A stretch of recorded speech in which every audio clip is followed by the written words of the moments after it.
Morning, everyone. We're so happy to have you here, and thanks for joining us so early in the morning.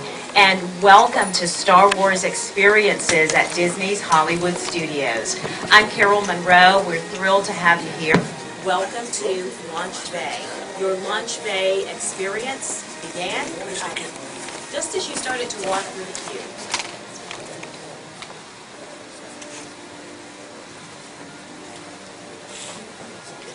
You know what? This is such a small room. I'm going to go micless. I think you guys can hear me okay? Is that right? So your Launch Bay experience started just as you began to walk through the queue. You've already started to notice, I'm sure, all the wonderful details that we have embedded in this experience.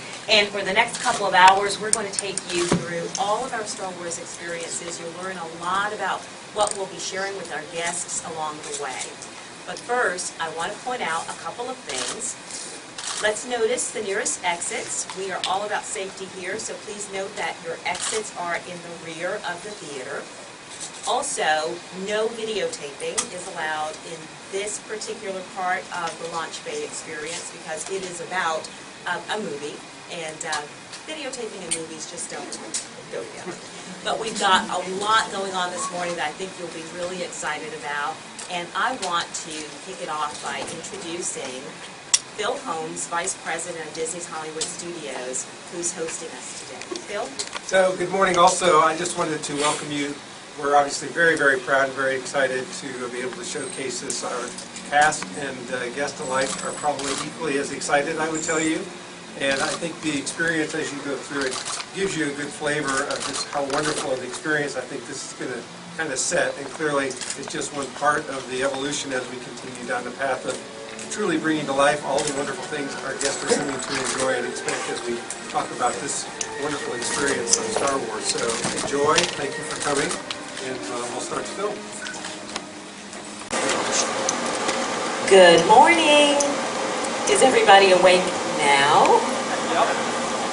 Now that you've had a few minutes to spend inside Star Wars Launch Bay, and we hope that the last few minutes are just as exciting for you as they have been for us to bring these opportunities to you.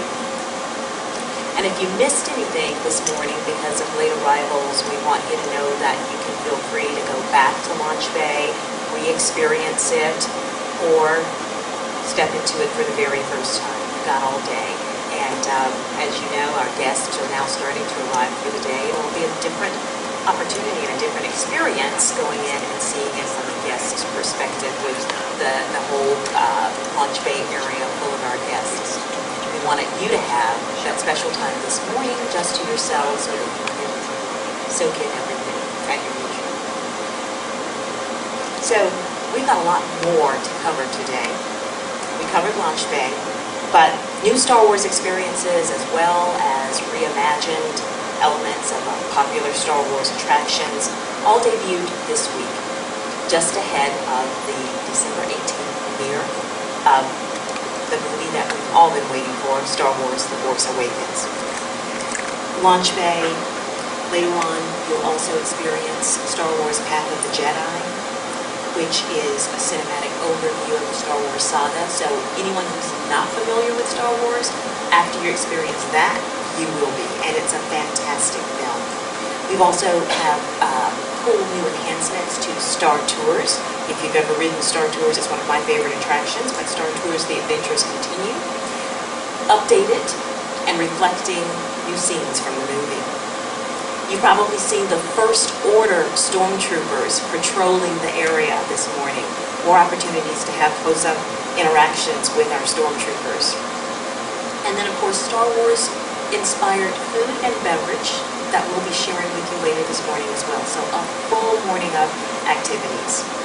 And then there's an additional element. In case you have not heard, we are going to also debut on December 18th, the day that the movie comes out, a new fireworks show at Disney's Hollywood Studios. And it's called Symphony in the Stars, a Galactic Spectacular. And it's going to feature some of the musical highlights from throughout the Star Wars saga. We're really excited about that. I hope you get to come back and experience Star Wars at night, Disney's Hollywood Studios style. A couple ground rules before we jump into our Q&A. Lots of great content to cover, as I've already shared. Unfortunately, we don't have a panelist from the movie studio, so we won't be talking about the movie because we really don't have an expert here to share that aspect with you. And although we are so excited about the new Star Wars themed land that's coming, it's still a bit of a ways off. I'd start to see it in a galaxy far, far away, but it'll be here before you know it. However, we're going to focus today on the Star Wars experiences that will fill the rest of your morning. And to do that, I want to introduce a panel of great cast members. There are hundreds of cast members who've been working behind the scenes to make all of this come to life for our guests. And these four folks represent the hundreds of cast members who've been dedicating heart and soul to our new Star Wars experiences. Brent Strong is Creative Director, Walt Disney Imagineering. Good morning. Tony Giordano, Show Director, Walt Disney Parks and Resorts Creative Entertainment. Hello. Christine Wiseman, some of you met Christine already. She's Executive Chef, Food and Beverage for Disney's Hollywood Studios. Morning and welcome. Stephen Miller represents our merchandise division. Welcome, glad you're here. So, I want to kick it off by asking who on this panel is a Star Wars fan? Okay, so it's unanimous. Any stories to tell? Competition on how much of a fan you truly are. Movie came out in '77, which made me 1 year old. So I don't recall seeing my first time, but Miko was big, the disco Star Wars song on the radio, and apparently every time R2-D2 popped up on that song, I would go, R2-D2. So that was one of my first words, I guess. Had R2-D2 birthday cake when I was a kid, and I had him as ring bearer at my wedding. So I'm a big fan. I love the films, and I do have a memory of being on the subway or the tube in London going to see Empire Strikes Back my first time, and having the book that you could buy in the theaters, and finding out, spoiler alert, that Darth Vader was Luke's father was like the biggest moment of my life. I had a birthday cake too. I remember my parents taking me to see it. I was probably 2. I still remember Tatooine, the land speeder scene on that, and I had a Star Wars birthday parties. I dressed as a Jawa one year for Halloween. I had all the toys. I remember that. A lot of shopping for toys. In fact, all those toys I kept. My son now actually plays with them. And it's exciting. I can't believe I'm sitting up here talking about Star Wars, something that I grew up with. I mean, the radio drama on NPR, I think it was, and I'm watching the films again and again. It's something that's been a part of my life forever. Mine is a little different. So many years ago, my oldest daughter, had a swim class, and I was playing on the side of the pool with some other children. They were 4 and 5 years old. So I started talking to them, and the youngest boy says, "Where are you from?" I said, "Why are you asking?" I said, "You talk so funny. You talk like Jar Jar Binks." I had no idea at that time who Jar Jar Binks was. I had to drive home to my husband and my daughter. They were all cracking up. And that's showing me the movie, and now I know who Jar Jar Binks is, and now I am a Star Wars fan. So I do talk like Jar Jar Binks. You mentioned the toys. That's sort of one of my introductions as well. Growing up, Star Wars used to air every Christmas morning as sort of a movie marathon. And so for me, Star Wars was Christmas morning, right? And I would be unwrapping my action figures and playing with the starships. And getting to work on this, especially opening at this time of year, it's like the toys are life-size now. Very cool.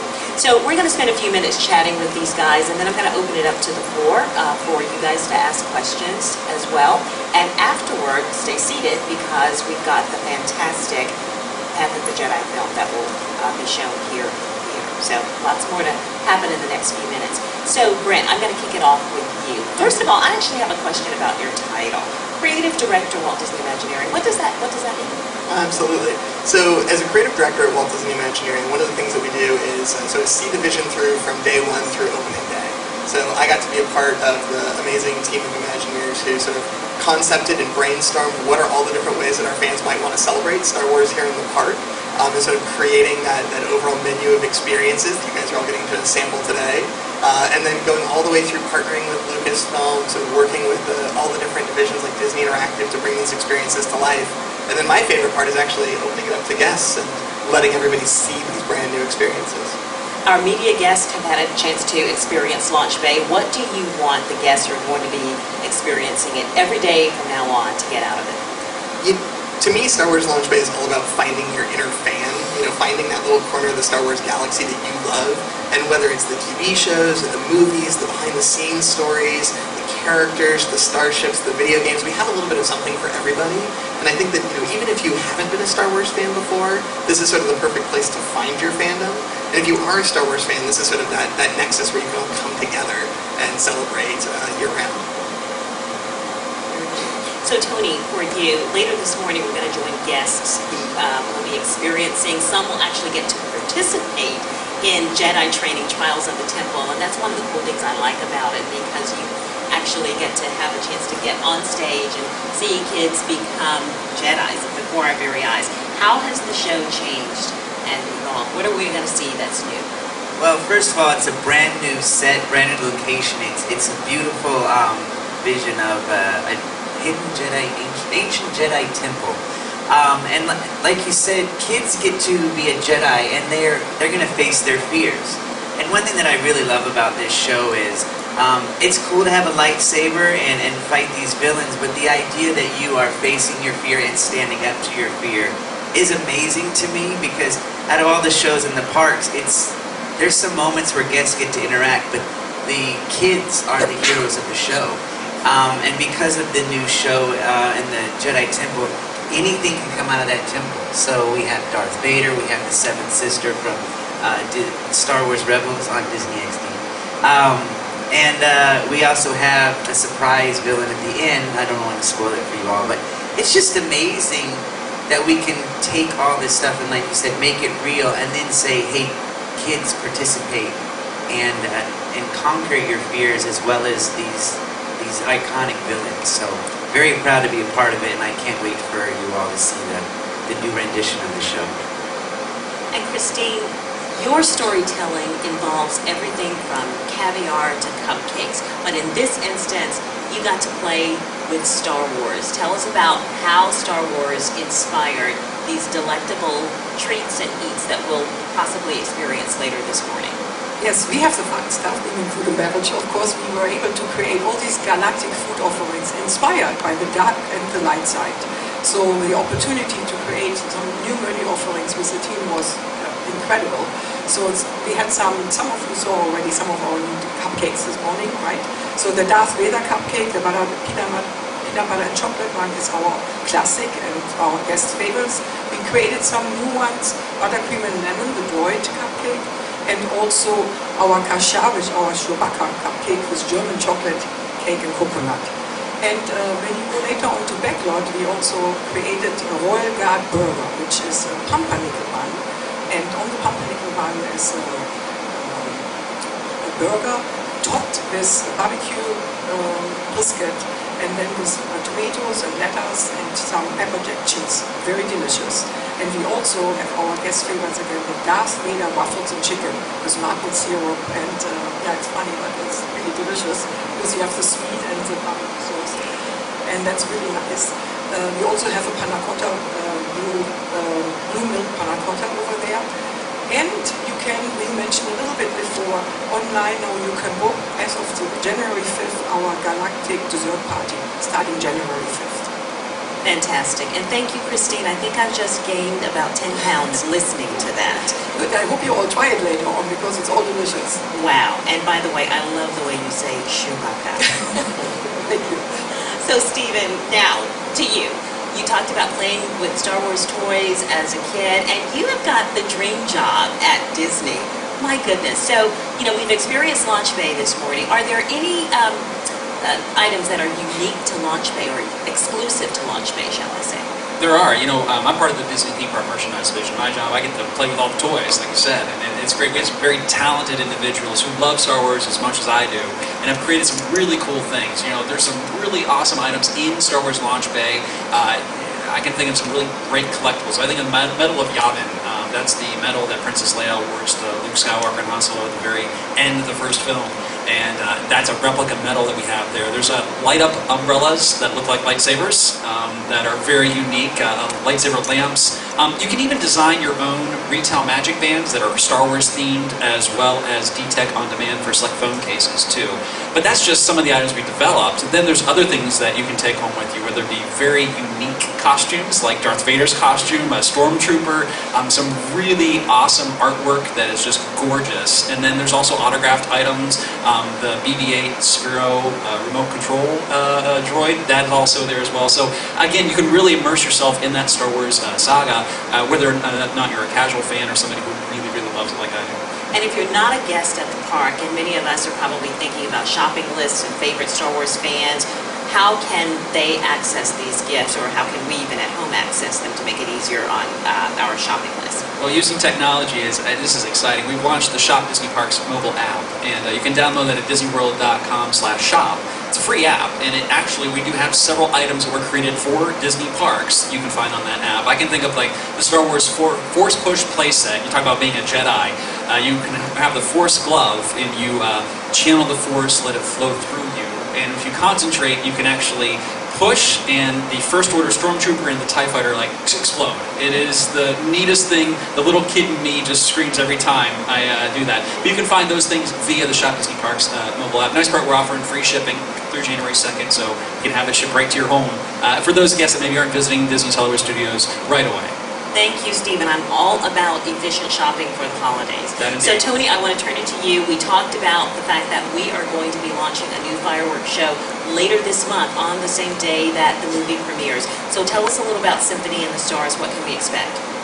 You can expect lots of beautiful, sweeping John Williams music, and I think that music was made for Star Wars, for a fireworks show. So to be able to see that beautifully up in the stars with the beautiful music, and it's fireworks like only Disney can do. So I'm really excited that you all will get to see something that's really unique to what anyone can offer. We're the only ones that can have Star Wars, so come and experience it. Great. And then, Brent, we talked about Launch Bay. We know what guests can expect there. As you think about the overall Star Wars experiences as a holistic experience, not just Launch Bay, but the food, the theming of the entertainment, what does coming to Disney's Hollywood Studios now mean for a Star Wars fan? Well, I really think, as a fan, and all of us fans, right, I think that there's never been a better time to be a Star Wars fan than right now. There's so much amazing stories on the horizon. And we wanted to make sure that there's never been a better place to be a Star Wars fan than here at Disney Parks. And I think that, the offerings that we have really sort of cater to every member of the family, right? Whether you're the kid who gets to become a Jedi, whether you're that adventure seeker who gets to board a star speeder and head to that galaxy far, far away, whether you're a fan of movie making and really want to go and explore Launch Bay, or just, someone new to the films and coming here to see Path of the Jedi and sort of brush up on Star Wars 101, right? I think that we wanted to make sure that we have that entire array, that entire diversity of experience, because there's so many ways to experience this galaxy, and this is just the beginning. It's only going to grow. Only going to grow. How are we doing on time, guys? Time check. Do we have a few minutes? Okay. Time for to open it up to the floor for questions. Okay. So we have a few minutes to open it up to the floor. I see this gentleman here in the black shirt, and we have some microphones. Cast members with roving mics to help you out. For Tony, for the new Symphony and the Stars fireworks show, since it comes out the day Force Awakens opens, will we hear any new John Williams music in the show? I thought you said yes. Yeah, I think it's going to be amazing. I mean, as you know, most Star Wars music can be consistent, but there will be some new stuff for you to hear. Gentleman right next to it. Yes. Excuse me, question for Brent. With Star Tours, once the movie comes out, will we see some more new scenes in Star Tours? Well, right now, it's called Star Tours The Adventures Continue, and indeed the adventures have, right? There you can see some new characters and a new destination already. I think that when the movie comes out, that those characters and that destination are going to take on some new meaning. And of course, we're always looking at additional planets far, far away that we can go journey through.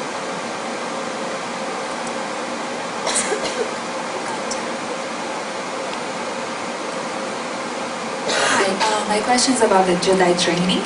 I took my son here the first day to do it, and it was really awesome he really loved that part of overcoming the fear.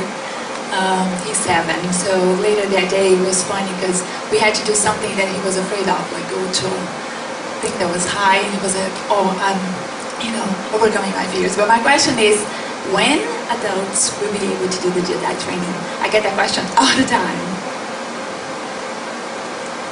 Am I allowed to dodge that question? No, that's an interesting question because obviously as an adult you want to participate, but I think there's something to be said about the reality to the children, how much it is real to them.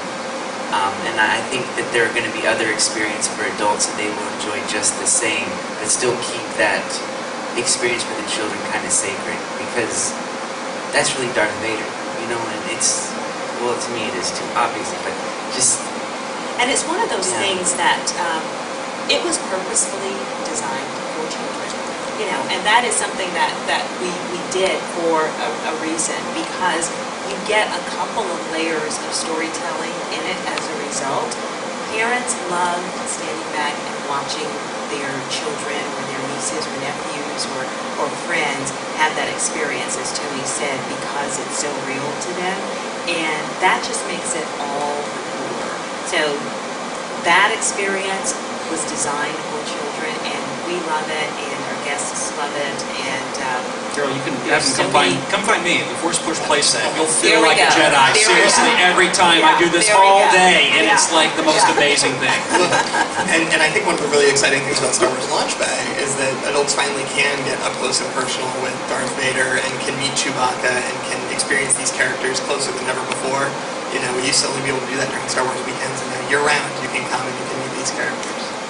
And your question tapped onto something, because the Star Wars experiences and the Star Wars saga all appeal to many, many generations. So from the very young to the very old, we're all touched by this saga. And so I love the fact that you asked that question, because it is a reflection of this being something that the entire family can embrace. And it doesn't matter how old you are, we all want to be Jedi trained, right? We have one more question right over here.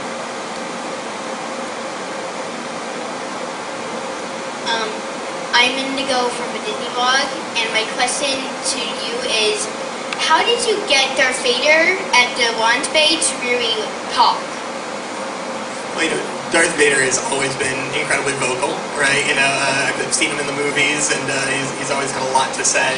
The Force is strong here at Disney's Hollywood Studios, and so, things happen here that we've never seen before, and there's been an awakening, and now he's able to interact like we've never seen. It's really exciting. One more question.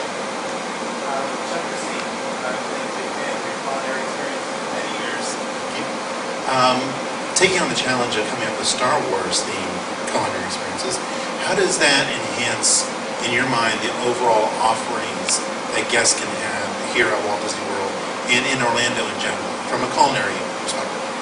Very good question.